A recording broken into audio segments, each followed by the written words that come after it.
Hello everyone, welcome to TechBrain. My name is Sam, and in this video, I will show you how to change your Snapchat username without waiting 1 year. First, open the Snapchat application on your mobile device. Next, go to your profile. Tap on the settings icon in the top right corner, then tap on username. Here you will see that you can't change your username since it can only be changed once a year. Go back, scroll down and tap on I need help.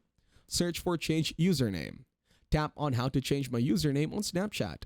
Scroll down and select this article didn't answer my question or solve my problem. Tap on submit. Next, tap on this form. Fill in all the details such as your Snapchat username, country, and the email associated with your Snapchat account. In the description box, type your report as follows. Please help me change my username. I changed it by mistake and it won't let me change it again, and so on. Finally, submit your report to Snapchat. They will resolve your problem soon.